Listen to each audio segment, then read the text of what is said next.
Hello students, welcome back to another video of accounting hill. मैं हूं अमित जिंदल, आपका accounts teacher. बेटा, लास्ट क्लास में हमने डिसोल्यूशन ऑफ पार्टनरशिप के 6 पार्ट्स कर लिए, जिसमें हमने अब तक सब कुछ कर लिया। हमने बेसिक कंसेप्ट सीख लिए, हमने सारी जर्नल एंट्रीज सीख ली, हमने एक 2-3 लॉन्ग क्वेश्चंस भी कर लिए, हमने रियलाइजेशन एक्सपेंस से रिलेटेड सारे केसेस कंप्लीट कर लिए और हमने कुछ इंपॉर्टेंट जर्नल एंट्रीज भी कंप्लीट कर ली।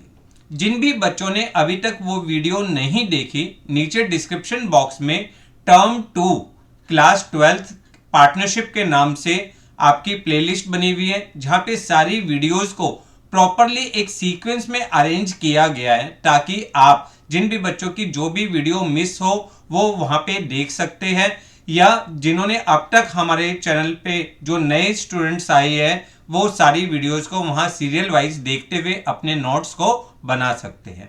चलिए स्टार्ट करते हैं आज डिसोल्यूशन ऑफ पार्टनरशिप पार्ट 7, जिसमें हम एक और लॉन्ग क्वेश्चंस की प्रैक्टिस करेंगे। देखो, हमेशा ध्यान रखना, आपकी प्रैक्टिस ही आपके कंसेप्ट को स्ट्रांग बनाएगी। तो आपकी प्रैक्टिस बहुत बहुत ज्यादा जरूरी है। कंसेप्ट सीखिए, कंसेप्ट को समझिए, उसके प्रॉपर नोट्स बनाइए, पर साथ ही साथ क्वेश्चंस की प्रैक्टिस करते जाइए। जितने क्वेश्चंस आप प्रैक्टिस करोगे उतने आपकी स्पीड, एक्यूरेसी सब कुछ इंक्रीज होगी। तो इसलिए मैं आपको आज एक और लॉन्ग क्वेश्चन की प्रैक्टिस करवा रहा हूं, ताकि आप देखिए हर क्वेश्चंस में नए नए कंसेप्ट्स ढूंढ के ला रहा हूं। ये टॉपिक, ये क्वेश्चन आज का बहुत इंपॉर्टेंट है, आप इसको बहुत ध्यान से समझिएगा। ये बोर्ड में आए हुए क्वेश्चंस की लिस्ट में से है, तो इसलिए इस क्वेश्चन को बहुत ध्यान से समझिएगा। क्वेश्चन स्टार्ट करने से पहले एक हम्बल रिक्वेस्ट, जिन भी बच्चों ने अभी तक हमारे चैनल को सब्सक्राइब नहीं किया वो हमारे चैनल को सब्सक्राइब करें, बेल आइकन को प्रेस करें, ताकि आने वाले सारे नोटिफिकेशन मिलते रहें, और वीडियो को लाइक और शेयर करना ना भूलें। चलिए स्टार्ट करते हैं आज का क्वेश्चन। आपकी स्क्रीन पे एक क्वेश्चन है, क्वेश्चन को नोट करिए आप। इतना हम क्वेश्चन की रीडिंग करते हैं। A, B and C are 3 partners sharing profit in the ratio 3:1:1। On 31st March 2020 they decided to dissolve their firms. हमने पढ़ा, जैसे ही हमें पता लग जाए कि ये क्वेश्चन डिसोल्यूशन का है, आप अपनी बैलेंस शीट के ईच एंड एवरी आइटम्स को उनके एप्रोप्रिएट अकाउंट में शिफ्ट करोगे। आपको यहां पे बनाना क्या क्या है? Realisation account, partners capital account, cash account. आपको 3 अकाउंट्स बनाने हैं। तो आप ईच एंड एवरी आइटम्स को आप शिफ्ट करिए। आप देखिए यहां पे कैश, कैश में शिफ्ट हो जाएगा। डेटर्स, स्टॉक, फर्नीचर और असेट्स रियलाइजेशन अकाउंट के डेबिट साइड जाएंगे, और जो ये प्रोविजन है ये रियलाइजेशन अकाउंट के क्रेडिट साइड शिफ्ट होगा। चलिए शिफ्ट करते हैं इनको। हमने पहले अपने ब्लैंक फॉर्मेट्स बनाए, realisation account, partners capital account और कैश अकाउंट। सबसे पहले कैश में हमने कैश का बैलेंस लिख दिया, balance brought down. Balance brought down कितना बैलेंस है? 3200। क्लियर। फिर हमने अपने रियलाइजेशन अकाउंट में यहां पे अपने सारे सन्ड्री असेट्स लिखे। सन्ड्री असेट्स, जो जो हमारे सन्ड्री असेट्स है, कौन कौन से सन्ड्री असेट्स है? डेटर्स की वैल्यू 24,200। दूसरा आपका था स्टॉक 7,800। तीसरा आपका फर्नीचर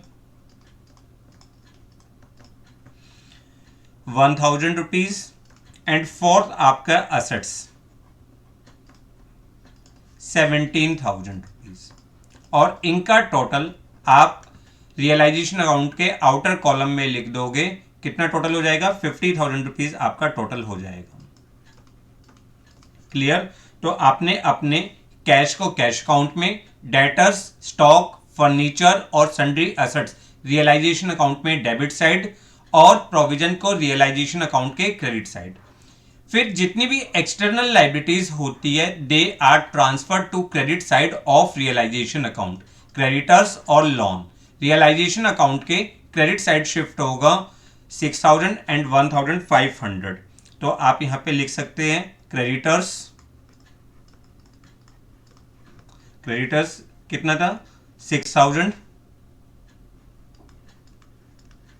और loan 1500।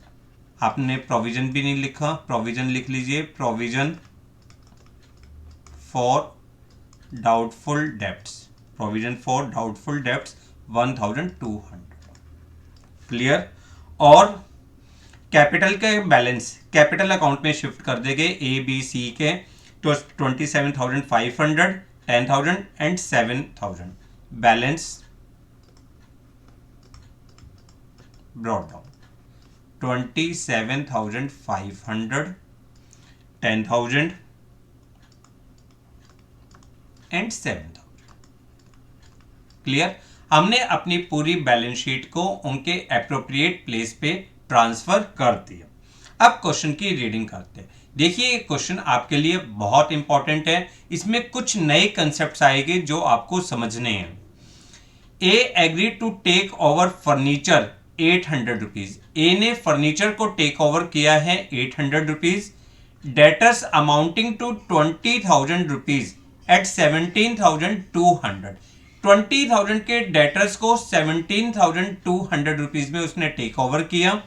And creditors of 6,000 rupees are to be paid by him at this amount. और 6,000 के क्रेडिटर्स को उसने पे किया। अगर कोई भी पार्टनर कोई एसेट्स को टेक ओवर करता है तो partners capital account debit to realisation, और अगर वो लाइबिलिटीज को टेक ओवर करता है तो realisation account debit to partners capital account. तो हम यहां पर एज कैपिटल अकाउंट ए के कैपिटल अकाउंट में आपका पॉइंट आ जाएगा फर्नीचर कितना है 800 रुपीज, और डेटर्स 17,200, टोटल कितना हो जाएगा 18,000 रुपीज। और एज कैपिटल अकाउंट ए ने क्रेडिटर को भी टेक ओवर किया है, क्रेडिटर्स 6,000 रुपीज में उसने क्रेडिटर्स को टेक ओवर किया है। हाथ के हाथ इसकी एंट्री पार्टनर्स के कैपिटल अकाउंट में शिफ्ट करिए, रियलाइजेशन अकाउंट। कितने का एसेट्स लिया है 18,000 के एसेट्स लिए उसने, और साथ ही साथ उसने लाइबिलिटीज को भी टेक ओवर किया है, रियलाइजेशन अकाउंट 6,000। सिंपल सा पॉइंट है, कोई भी परेशानी नहीं। नेक्स्ट पॉइंट, फर्स्ट पॉइंट हो गया। सेकंड पॉइंट देखिए, B is to take over all stock in trade at 7,000 rupees. B ने सारा स्टॉक टेक ओवर कर लिया 7,000 रुपीज में, and sum of sundry assets at 7,200 being 10% less than book value. अब ये ही पॉइंट आपके लिए बहुत इंपॉर्टेंट है इस टॉपिक में। उसने कुछ एसेट्स का पार्ट लिया है जिसको 10% डिस्काउंट पे लिया है और 7,200 रुपीज में लिया। क्लियर। तो इस पॉइंट के लिए तो हमें कोई प्रॉब्लम नहीं है। इस पॉइंट में तो हम सीधा से लिख सकते हैं, बी ने स्टॉक लिया 7,000 में और एसेट्स लिए 7,200 में, कुछ पार्ट 10% वैल्यू लेस करने के बाद। क्लियर। तो आपकी एंट्री क्या होगी, B capital account debit to realisation. आप इसकी एंट्री करेंगे तो आप यहां पे लिखेंगे बीज कैपिटल अकाउंट। एक तो स्टॉक टेक ओवर किया है इसने 7,000 में, और कुछ एसेट्स को टेक ओवर किया है 7,200 में, टोटल 14,200। टोटल कितना हो गया 14,200, जो बी की कैपिटल अकाउंट में डेबिट साइड आ जाएगा, रियलाइजेशन अकाउंट 14,200। क्लियर। अब देखिए, C take over the remaining sundry assets at 90% of the book value less 100 rupees discount. अब यहां पे है कि सी ने बचे हुए स्टॉक को जो टेक ओवर किया है 90%, और 100 रुपीज का डिस्काउंट। बट कितना स्टॉक बचा, यहां पे इस पॉइंट का काम है। देखो यहां पे बताया था बी ने कुछ स्टॉक लिया 10% डिस्काउंट करके 7200 में। अब उसकी बुक वैल्यू नहीं गिवन, तो हमें क्या निकालनी पड़ेगी, book value of assets taken by the B.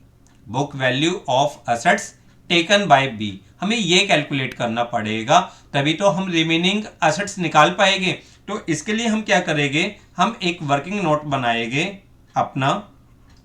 देखो एक बात को ध्यान से सीखना, आप जब भी लॉन्ग क्वेश्चन करते हो और उसमें कोई कैलकुलेशंस, इंपॉर्टेंट कैलकुलेशंस होती है, तो उसका प्रॉपर वर्किंग नोट बनाया करो। तो यहां पे हमने बनाया let book value of assets, book value of assets taken by B. B ने जो बुक वैल्यू ली है वो x रुपीज की ली है। अब कितने परसेंट डिस्काउंट पे ली है, 10% डिस्काउंट। इसका मतलब उस 90% of x, 90% of x is equal to 7200। x की वैल्यू अगर हम कैलकुलेट करेंगे तो 8000 रुपीज आ जाएगी। देखो 8000 का 10% लेस करो, 800 कितने में लिया, 7200, बिल्कुल सही है। तो इसका मतलब remaining assets, remaining assets, remaining assets कितने के हो जाएंगे, 17000 minus 8000 debt is equal to 9000। तो agreed price, agreed price taken by C, C ने कितने में लिया, सी ने लिया 90% of 9000 less 100 rupees, further discount लिया है 8100 minus 100 debt is equal to 8000 rupees में उसने एसेट्स को टेक ओवर किया। तो आपका जो ये पॉइंट था 10% लेस बुक वैल्यू, ये यहां पे इंपॉर्टेंट हो गया और ये ही इस क्वेश्चन में आपके लिए नया पॉइंट है। क्लियर? अगर आपको बुक वैल्यू गिवन नहीं तो how we calculate the book value, simple सी बात है, उसने 10% डिस्काउंट लिया है तो यानी 90% वैल्यू पे करी है। क्लियर? तो सी ने जो असेट्स लिया वो 8000 रुपीज में लिया, आप लिखोगे seize capital assets 8000 rupees. Clear? और यहां पे आप वर्किंग नोट नंबर 1 डाल सकते हो इंडिकेशन के लिए, और यहां पे आ जाएगा realisation account 8000 rupees. Is it clear? Confirm? फिर क्वेश्चन पढ़ते हैं। उसके बाद उसने बोला है and assume the responsibility of discharge of loan together with accrued interest of 30 rupees which has not been recorded in the books। 30 rupees unrecorded amount है। Loan कितने का था, 1500। 30 रुपीज का उसने इंटरेस्ट साथ में पे किया है, यानी टोटल जो लाइबिलिटी पे करी है 1500। 30 रुपीज की सी ने लाइबिलिटी पे करी है, तो यहाँ पे आ जाएगा C's capital account, C's capital account loan 1530 और realisation account loan 1530। Clear? Confirm? फिर उसके बाद एक्सपेंसेस ऑफ डिसोल्यूशन 270। जब कुछ नहीं बताया जाता तो इसका मतलब क्या होता है, these expenses are borne and paid by partner. Borne भी किसने किया है, पार्टनर ने, sorry borne by firm and paid by firm. Borne किसने किया है, फर्म ने, और पे किसने किया है, फर्म ने ही पे किया है। तो realisation account debit to bank account. तो आप इसकी एंट्री करेंगे बैंक अकाउंट एक्सपेंसेस 270 और आपका यहां पे आ जाएगा realisation expenses 270। Is it clear? Confirm. फिर उसके बाद उसने बोला है the remaining debtors were sold to डेब्ट collection agency for 50% of book value. देखो टोटल डेटर्स की वैल्यू कितनी थी, टोटल डेटर्स थे आपके 20,000, total debtors 24,200 less book value taken by A ने कितने की बुक वैल्यू ली है, 20,000 की ली है। तो रिमेनिंग डेटर्स कितने के हो गए आपके, remaining debtors is equal to 4,200 के, और कितने में हमने सोल्ड आउट किया है, 50%, यानी 2,100 rupees is realise from the debtors. Debtor से कितना अमाउंट रियलाइज हुआ, 2,100। तो आपकी एंट्री क्या हो जाएगी, cash account debit to realisation account. तो आप यहां पे लिख दोगे कैश डेटर्स 2,100, और आपका ये पॉइंट आ जाएगा यहां पर realisation debtors 2,100। Is it clear, confirm. अब देखो हमारा ये पॉइंट भी हो गया, पॉइंट सारे हो गए। सबसे पहले हमें अपना रियलाइजेशन अकाउंट क्लोज करना है। हम रियलाइजेशन अकाउंट को क्लोज करने से पहले हमेशा हमेशा ध्यान रखेंगे, अपनी सारी लाइबिलिटीज चेक करेंगे, क्या हमने अपनी सारी लाइबिलिटीज पे कर दी या नहीं। देखो अगर किसी भी लाइबिलिटीज के बारे में कुछ नहीं बताया जाता तो उसको हम बुक वैल्यू पे करते हैं। तो इसलिए क्वेश्चन को क्लोज करने से पहले आप अपनी लाइबिलिटीज को जरूर चेक करना। क्रेडिटर्स यस पे कर दिए, एंड लोन यस ये भी पे कर दिए। अब अगर हम टोटल करें, अब हम दोनों साइड का टोटल करके बैलेंसिंग को क्लोज करें, तो आपका डेबिट साइड का टोटल आएगा 57,800। डेबिट साइड का टोटल आ रहा है 57,800। अगर आप क्रेडिट साइड का टोटल देखते हो तो क्रेडिट साइड का टोटल आपका आएगा 51,000। क्रेडिट साइड का टोटल कितना आएगा, 51,000 रुपीज। यानी debit side is more than credit side. तो फर्म को क्या हुआ, लॉस हुआ है 6,800 रुपीज का, और ये लॉस जो है पार्टनर्स की प्रॉफिट शेयरिंग रेशो 3:1 इस रेशो में डिस्ट्रीब्यूट होगा। तो हम यहाँ पे लिखेंगे loss transfer to A, B और सी 3/5, 1/5 एंड 1/5। 6,800 रुपीज, 6,800 रुपीज का फर्म को लॉस हुआ है, वो हम पार्टनर्स में डिस्ट्रीब्यूट कर देंगे। किस रेशो में, 3:1:1, और जो इसका अमाउंट आएगा ये आएगा 1360, 1360 एंड 4080। और इस लॉस को हम पार्टनर्स के कैपिटल अकाउंट में डेबिट साइड लिख देंगे, रियलाइजेशन लॉस 4080, 1360। अब दूसरे नंबर पे हम पे करते हैं पार्टनर्स का लोन। यहाँ पे कोई लोन है ही नहीं पार्टनर्स का, तो अब क्लोज करेंगे हम पार्टनर्स की कैपिटल को। अगर हम कैपिटल को क्लोज करें तो ए का देखिए, ए का अमाउंट क्रेडिट साइड का आ रहा है 33,500। डेबिट साइड का टोटल देखेंगे तो 22,080 रुपीज आपका आ रहा है। इसका मतलब हम इसको पे कर रहे हैं cash account final payments, final payment. ठीक है, कितने की फाइनल पेमेंट होगी, इसमें से अगर हम इस अमाउंट को माइनस करें, इस अमाउंट को माइनस करें तो this will be equal to 11,420, और ये कैश अकाउंट में आ जाएगा as capital account final payment. Final payment 11,420। Clear, confirm. अब बी का कैलकुलेट करते हैं।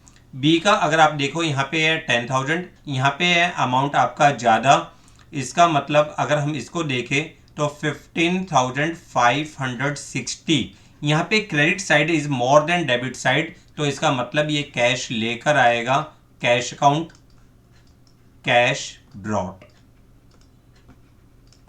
कितना लाएगा? 5,560 का कैश लेकर आएगा बी।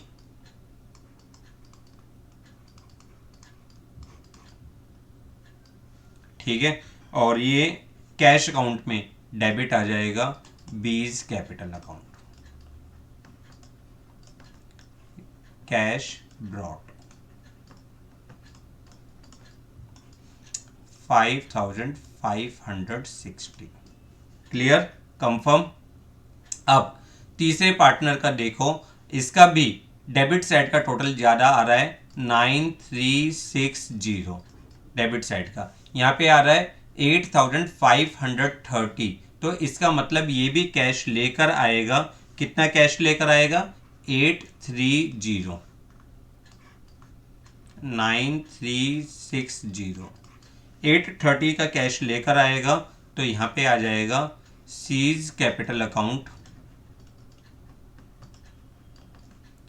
Cash brought 830।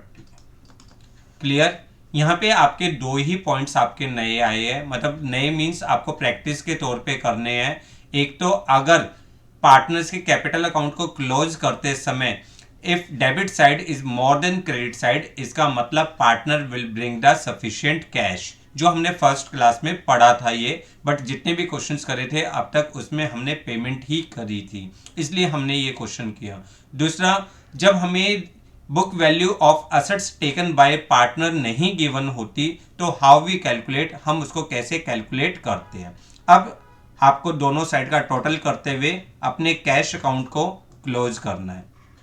अगर आप कैश अकाउंट को क्लोज करोगे तो दिस विल बी 11,690, इधर का भी टोटल कर लीजिए 90,358 और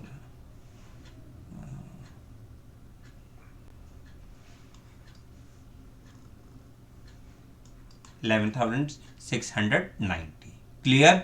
तो ये था आज का सिंपल सा एक क्वेश्चन। एक बार क्वेश्चन को दोबारा से देखते हैं। हमें क्वेश्चन में पार्टनर्स की बैलेंस शीट दी हुई थी, तो पार्टनर्स की बैलेंस शीट को हमने ट्रांसफर करा। जिस पार्टनर ने जो असेट्स टेक ओवर किया, partners capital account debit to realisation. अगर कोई लाइबिलिटीज टेक ओवर करी तो realisation account debit to partners capital account. और उसके अलावा अगर हमने जो असेट्स कैश रियलाइज किए, cash account debit to realisation. अगर हमने कोई लाइबिलिटीज या कोई एक्सपेंस पे किया तो realisation account debit to cash. Clear. यहाँ पे लॉस हुआ था तो partners capital account debit to realisation account, और जब पार्टनर्स को हमने पेमेंट करी तो हमारी एंट्री हुई partners capital account debit to cash, और जब पार्टनर्स कैश लेकर आया तो हमारी एंट्री हुई cash account debit to partners capital account. देखिए, मेरी कोशिश है क्वेश्चन के साथ साथ आपको जर्नल एंट्रीज भी करवाता जा रहा हूं, ताकि आपका क्वेश्चन किसी भी फॉर्म में आए आप उसको कर सके। चलिए अब जल्दी से एक बार आप क्वेश्चन को नोट करिए। मैं एक एक करके स्क्रीन को रोटेट कर रहा हूं। सबसे पहले हमारा रियलाइजेशन अकाउंट,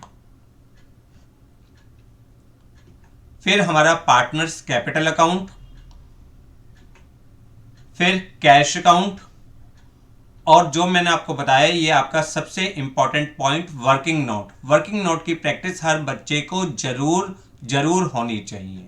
क्लियर। उसको हमेशा एक हैबिट होनी चाहिए कि अगर कोई भी स्पेशल कैलकुलेशंस करता है तो उसके लिए वर्किंग नोट जरूर बनाए और उसको क्वेश्चन में मेंशन करें। क्लियर। वीडियो पसंद आए तो इसे लाइक और शेयर करना ना भूलें, और जिन भी बच्चों ने अभी तक हमारे चैनल को सब्सक्राइब नहीं किया वो चैनल को सब्सक्राइब करें, बेल आइकन को प्रेस करें ताकि आने वाले सारे नोटिफिकेशन उनको मिलते रहे। Thanks a lot for watching the video.